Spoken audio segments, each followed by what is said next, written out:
Got this set up. Yep, I'm pretty sure I'm live. Hello, Internet. It's Jeff here from the Idea Lab at Baldwin Public Library with another episode of Idea Lab Live. If you happen to catch this video or if you happen to tune into this stream, you probably already know about Idea Lab Live. It's a little web series I've been doing for a few years where each episode we pick a topic, something interesting, and we look at a bunch of different links online to 3D model files or laser cutter projects, different things that you can use to engage in the Idea Lab to make some of these really cool projects down there. And we've covered a huge variety of topics over the years, from like car things to coffee things to video game things. And the more of these I do, the more my ideas have to get esoteric. You know, I'm running out of topics, basically. So give me suggestions for topics. This time I chose a season, my favorite season, fall. I tried to find some 3D model files and things like that that have to do with autumn, decorations, and maybe some useful things and maybe some silly things. And I think this time around, most of them are for 3D printing. And 3D printing is one of the best and easiest ways that you can engage with the Idea Lab, because it's a service that we provide that operates remotely. There's no age limit. Anybody from anywhere can take advantage of our 3D printing service. So it's a great way to start using the Idea Lab without any special training or anything like that.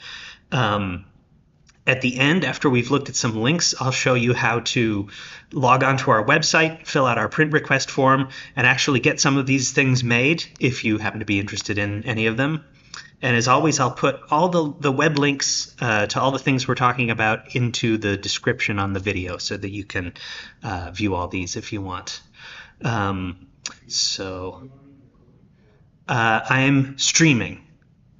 Yes. Streaming. Oh, right.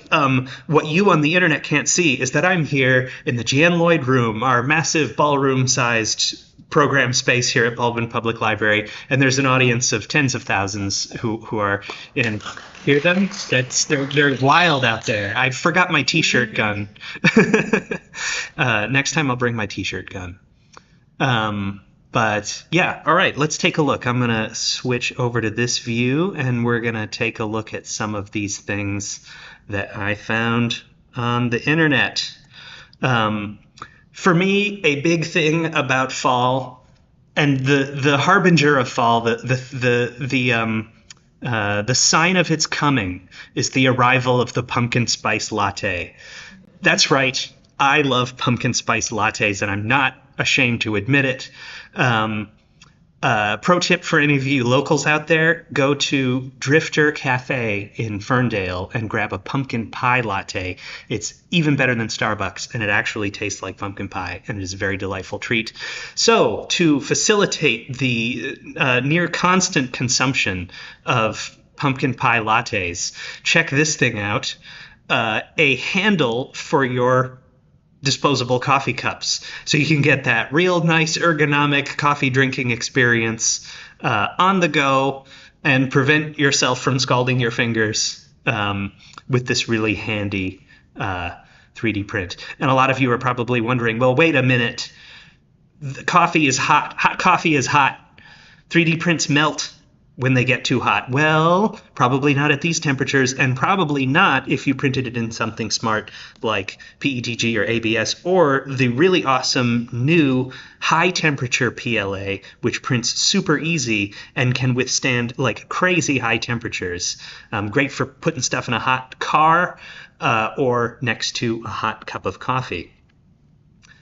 In that same vein, I found these really nifty little things as well. These would probably work better for cold drinks like you see here, but with the right material, something like polyurethane that can handle the heat, this would probably also work on a hot drink as well. It's cool, sort of tree branch looking, and it, I guess, could potentially save you from using the little disposable paper one. So it's maybe one less thing that goes into a landfill.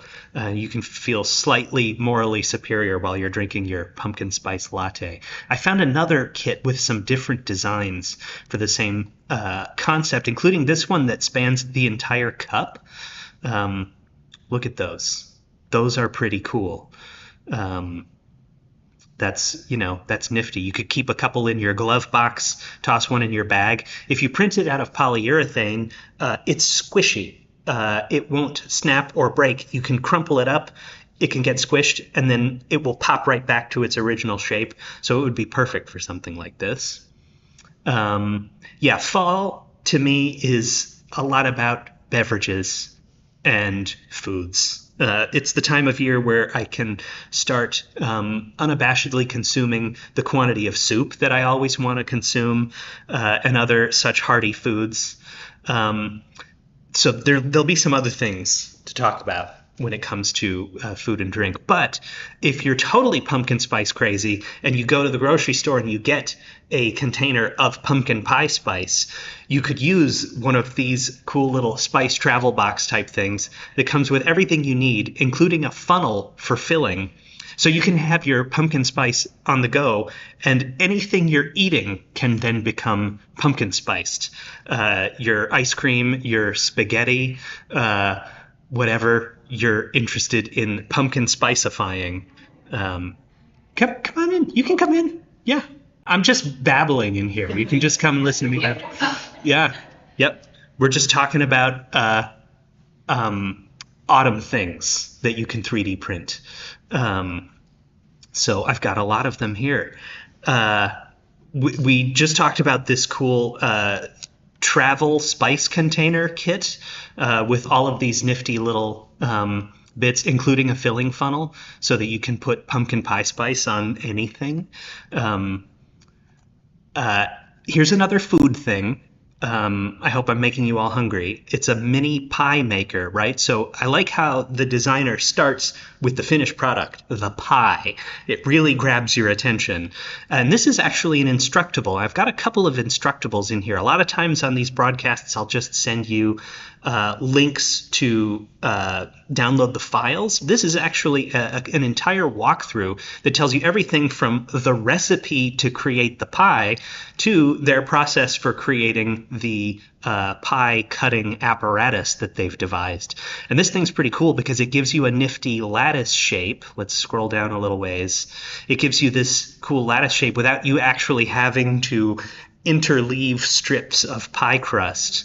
It's just a one and done kind of cookie press type situation. I like that one byproduct is the crust nubbins that are left behind. I'm sure you could come up with something creative to do with your crust nubbins. And they've designed a little pusher to like extract everything from the press. It's a pretty clever design. I'm definitely going to be making some tiny pies this season. And of course, it's always prudent to talk for a second about the food safety aspect of 3D printed objects. A lot of materials like PETG are food safe as a material, but the process of 3D printing isn't always necessarily food safe because 3D printed objects are porous. So just like a piece of unfinished wood, there's microscopic gaps in there that can absorb food particles. But this is a perfect use for a 3D printed food preparation object because the item that's coming to contact with the 3D printed thing is then going to be baked. So cookie cutters and presses are perfect, whereas something like, a spoon and a fork or a soup bowl or something wouldn't necessarily be the best candidate without some serious post-processing being done. But yeah, check out this Instructable. It's a really cool project that's been on the internet for a while, and I'm definitely going to be making mini pies this season. Speaking of food, you got to go to the cider mill every fall, often for me, like frequently, often throughout the fall. And cider mill donuts are the best. So here you can proudly display your cider mill donuts on a donut peg. This one might be a bit of a stretch, but who doesn't love a good donut peg? I had the idea like, oh yeah, let's do a donut themed thing in this broadcast. And I found this one. This was the first one I found, and I didn't think it could get like weirder than this. but it can get weirder. I've got another donut thing that's coming up later that is even more esoteric and bizarre and wonderful than the donut peg. I also like how the designer proposes that this is for your birthday. My birthday is coming up next week, so maybe I'll have a donut party. I had not considered that until just now. Here's another food thing. I used to live at a place that had a big fire pit in the backyard, so I could have really nice big fires and roast marshmallows, and I had the little pie iron thing. It was a great time. Now, the place where I live now, the outside is all garden. There's no place for a fire pit. So if I'm craving that toasted marshmallow experience, I could use this 3D printed hex key marshmallow grill. Yes, hex key. You see, the thing that's spit roasting the marshmallow is literally just a steel hex key driver for screws. So that's ridiculous. And I love it. And I'm not sure that this would work well at all. In fact, it kind of looks like there's a sheen of paraffin deposit on this marshmallow, but I don't know. Maybe it would taste great. This led me to think when I was talking with my staff in the Idea Lab, could you roast a marshmallow using the rotary attachment on the laser cutter? Like a low power pass, turning the marshmallow while it's rastering. Could you laser roast a marshmallow? So I will definitely be experimenting with that.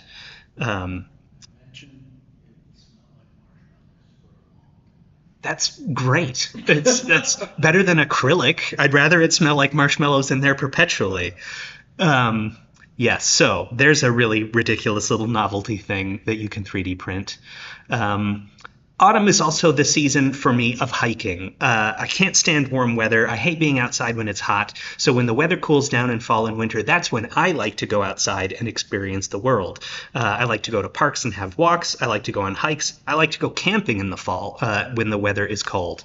And of course, that means you got to wear your nice hiking boots. And I came across this nifty gizmo, which is to help you take your shoes off. I think it's ingenious. I think it would be especially handy. This is very specific to my life currently. We got a kitten 2 months ago who is adorable, but also a demon.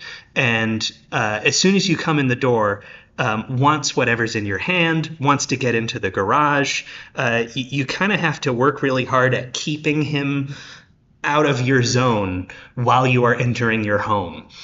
So this would allow me to interact with the kitten, kind of fend him off while I can take off my shoes hands-free. So this would be very helpful for me in dealing with Mungo the cat. Yeah.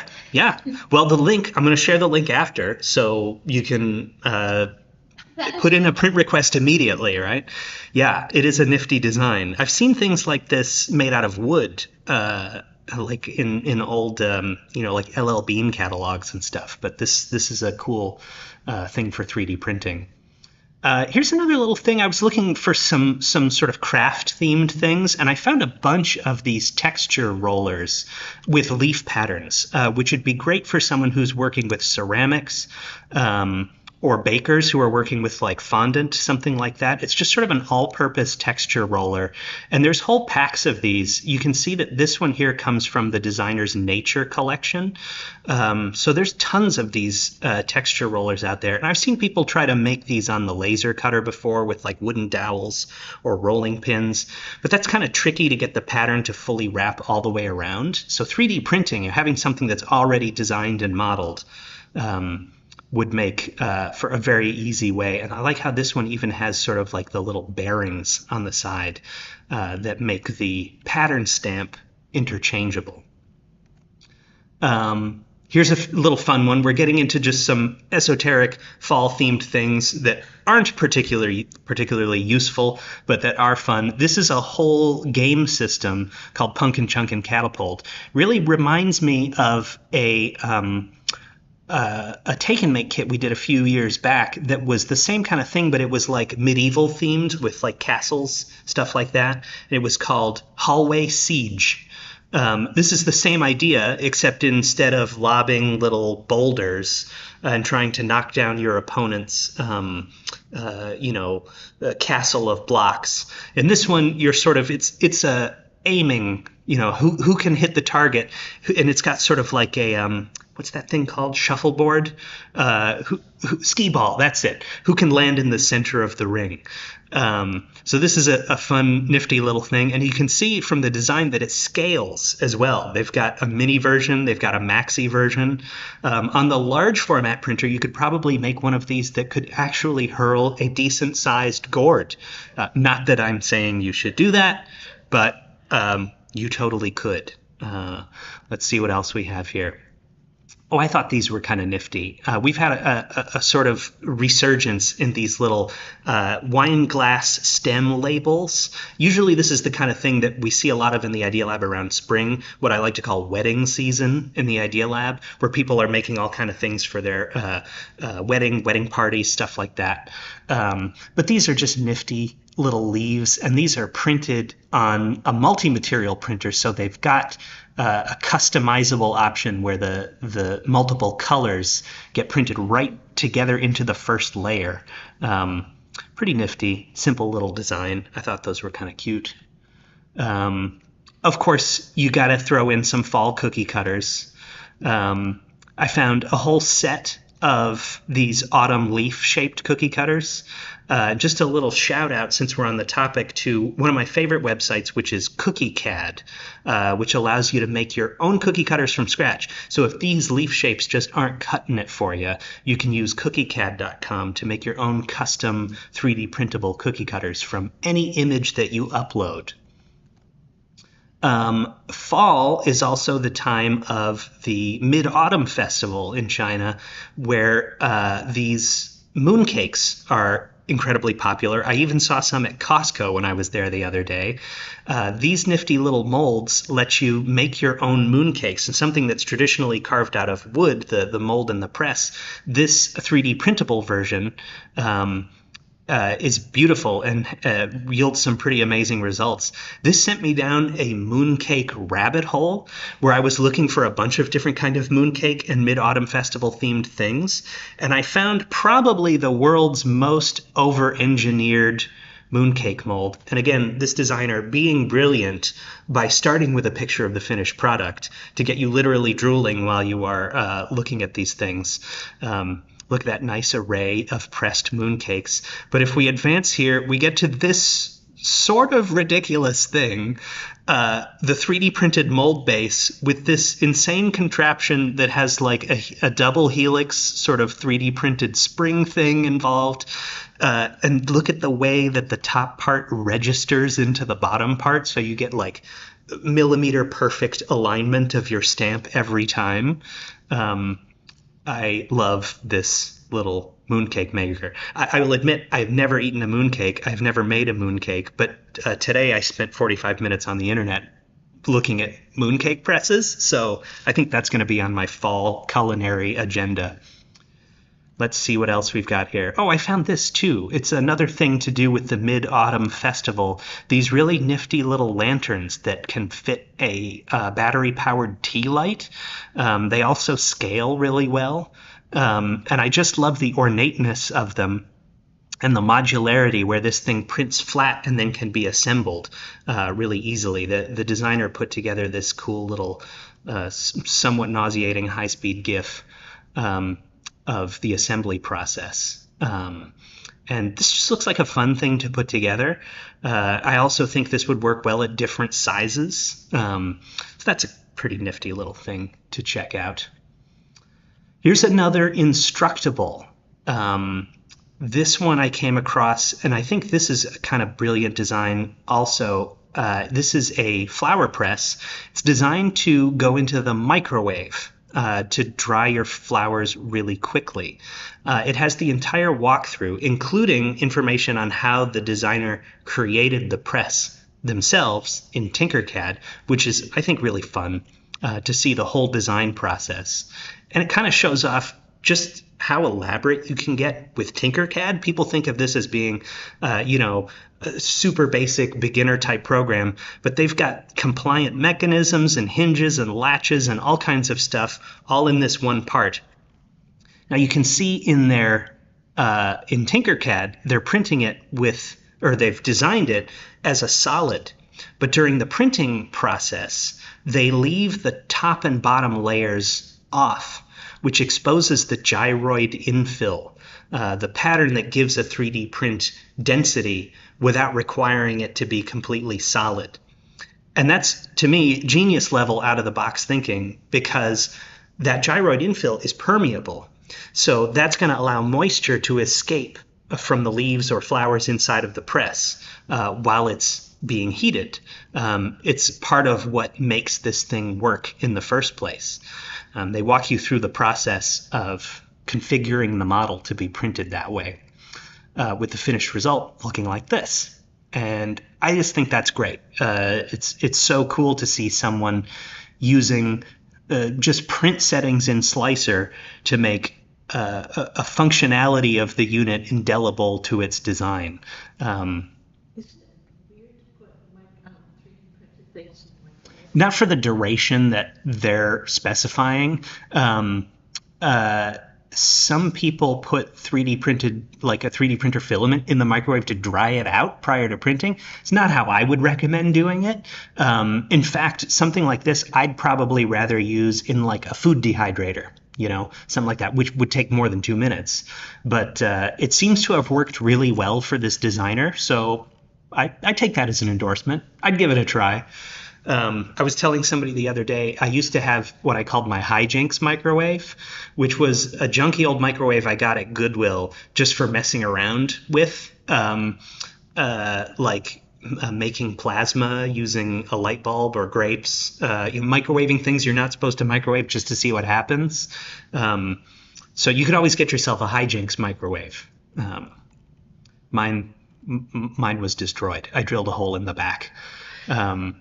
But it's a good thing to have.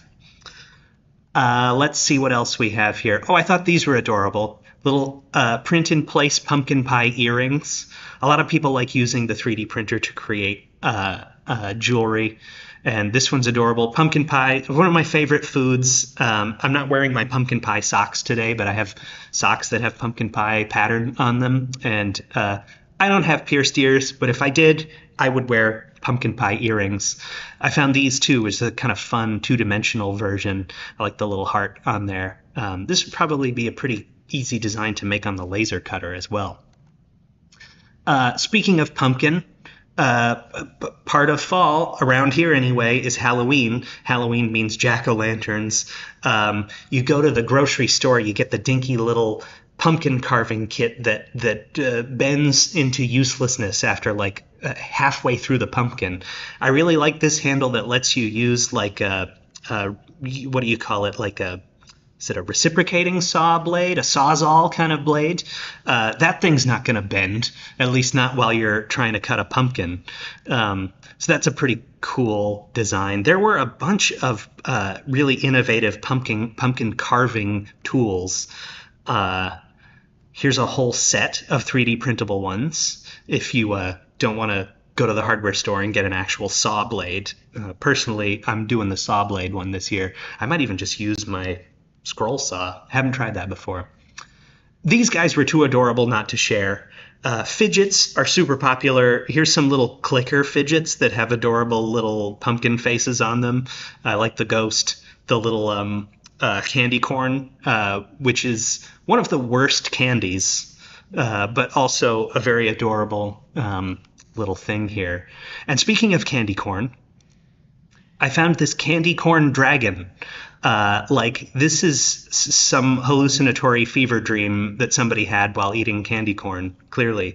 But look at how cool that is. Multi-material prints are getting super popular with the rise in popularity of things like the automatic material switcher from Bamboo Labs, or the Idea Labs recent acquisition, the Prusa XL with 5 separate tool heads for 5 different colors. So something like this that prints with multiple colors simultaneously would be a snap to have printed in the Idea Lab. I've got another cool dragon to show you later. A spooky spider. I don't know, just a Halloween decoration. I thought this one was particularly spooky. I think it'd be fun to print in glow-in-the-dark material, so you'd have glow-in-the-dark radioactive spiders outside your house. I need more Halloween decorations. I used to have a bunch of styrofoam gravestones to put in the yard, but they all blew away last year. So I need to up my Halloween decoration game. Spooky crow with LED eyes. Love that. I love any 3D print with embedded electronics. So glowing red eye crow is a winner. These I thought were pretty cool. These are sort of like shadow mask things. You put maybe a work light or something in front of them, and they cast a shadow. These are from a movie? Hocus Pocus, yeah. Like, I recognize this one here, and like, I can't put my finger on it, but this is a pretty cool idea. This is a pre-made version, but this would be something pretty easy to make on the laser using your own design. So I thought this was a little bit of cool inspiration, possibly something I'll steal for a program idea, maybe next fall. Let's see what else we got. Oh, another cool embedded electronics thing. Glowing noxious cauldron of potion. Love this little guy. You can see how they've wired it up with LEDs inside so that it glows. In this picture, you can see they got the cord coming out the back. It's pretty fun. I like any kind of a 3D printed project that requires additional ingredients apart from 3D printed stuff. They call them vitamins in the 3D printing world. Any extra hardware you have to add to your project to make it complete, those are vitamins. Here's another little pumpkin thing that I thought was nifty. A print-in-place multi-tool for pumpkin carving. So you can see this is how it comes off of the printer, all in one piece just like this, but it comes apart to reveal a scraper, a scoop, and a carving knife. And I think that's just some very cool design. It's amazing to see what people are capable of in the 3D design sphere. TIE Fighter pumpkin, I don't know. This is awesome. How could you not want this? This is great. As a Star Wars fan and a fan of Halloween, this is spectacular. Where do you get tiny white pumpkins? I gotta go get one. Let's see here. Oh, here's another sort of a variation of a theme using a different kind of saw blade for your pumpkin carving. But just to show how many of these sorts of things are out there.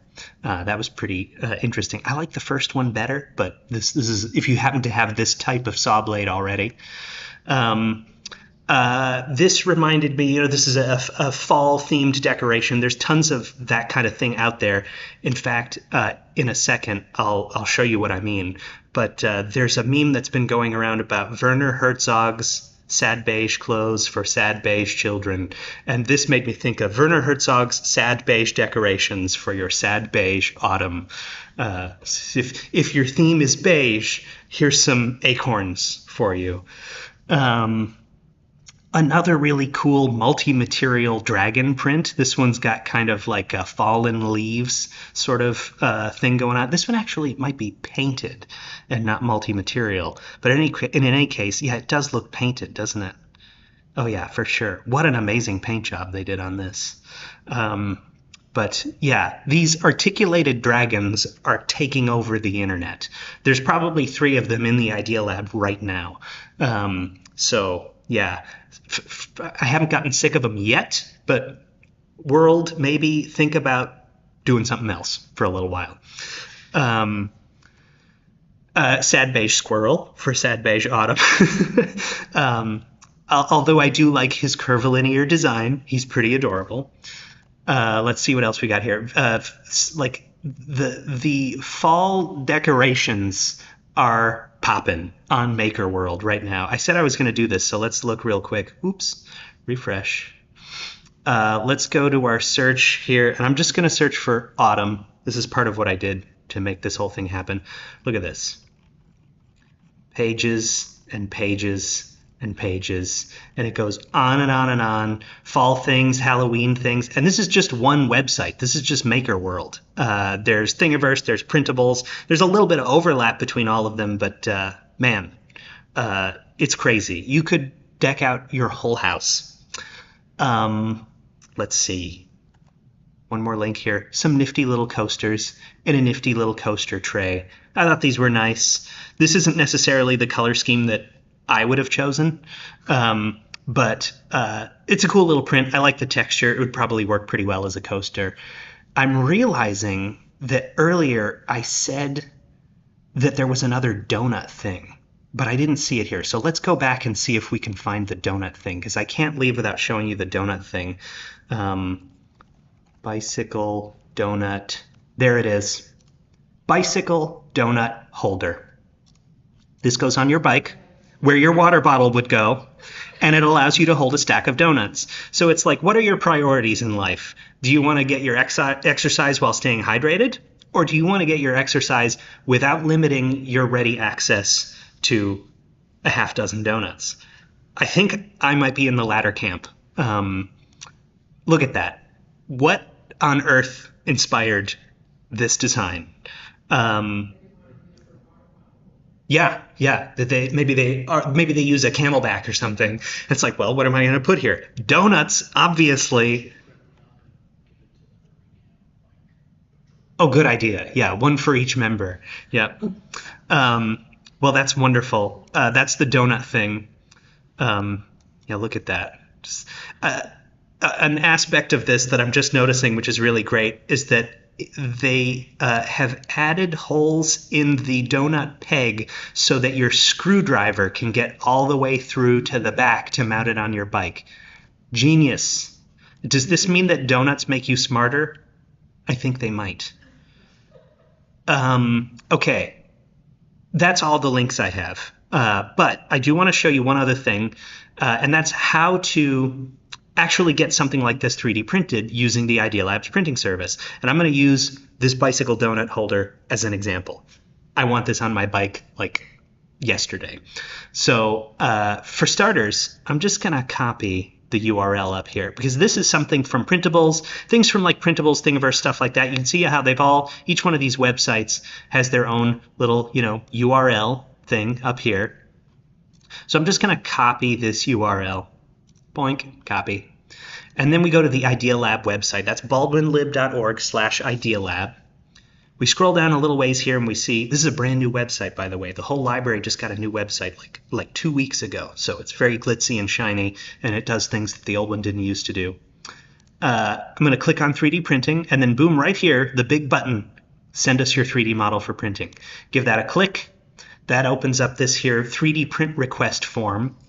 This is where you can put in your name and contact information, your email, your name, phone number, however you prefer to be contacted. And then right here where it says provide a URL link to your 3D printed project, just going to paste that URL I copied earlier right into that slot. That's kind of all I need to do. If I want a specific color or filament type, I can put my requests in here. If I have any questions about the thing, like how long is it going to take? How big is it going to be? Will it fit on my motorcycle? Stuff like that. I can put that into here. Then when I click submit, my model is going to enter the Idea Labs 3D print request queue. And in a matter of time, a member of Idea Lab staff is going to take a look at your 3D print request. We're going to see how much material it's going to consume, because everybody who uses the lab gets 200 grams of filament for free every month. I have a feeling that something like this bicycle donut holder would be right about at the 200 gram limit. So probably get that done for free. Anything over 200 grams, we're still not going to charge you for it. You'll be contacted with instructions to purchase your own filament from a third party and bring it in. We'll print with what you provide. And then when your print is done, we're going to contact you using your preferred method, and you just come to the library and pick up your finished product from our Idea Lab pickup area. It's that easy. Usually the turnaround time is a matter of days. So it's a great way to get into the world of 3D printing without having to spend a ton of money on a 3D printer. Do you have the ability to scan an existing part? Because I'm saying there's some kind of like you have a shelving rack in it. Oh, sure. Yeah, absolutely. Yeah, we have a thing called a RevoPoint Pop 5. I think it's a 3D scanner. It works great for objects that are kind of under this size, though you can operate it like handheld. So if you have something bigger, and it allows you to scan an existing object and print duplicates of Oh, it. that would be amazing. Um, Because those shelf brackets are from like 20 years ago. Oh yeah, they're falling apart or whatever. We just did some drawer handles from an antique piece of furniture for somebody like last week. A sculptor came in last week who carves things out of stone, little objects like this, out of marble and things like that. He made a scan of one of his carvings with the intention of printing a really big version on our large format printer. So we're seeing a lot of use on the 3D scanner lately. And another thing I'll throw out there is if you have a smartphone, you have a 3D scanner. These are becoming incredibly capable 3D scanners through the use of apps like my favorite one is called Polycam.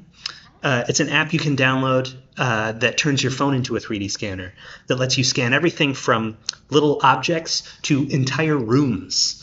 It'll take a 3D scan of a room and spit out a floor plan of the room, including the position and identification of every piece of furniture in there. Um, it's a very cool app. It's Polycam, Poly.cam.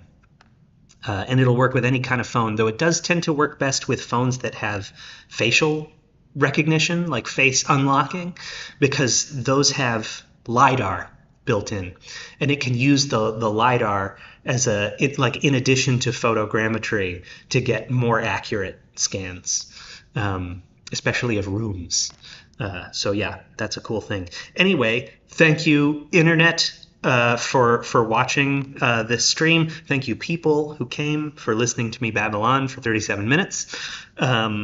And I look forward to doing the next Idea Lab thing. So signing off.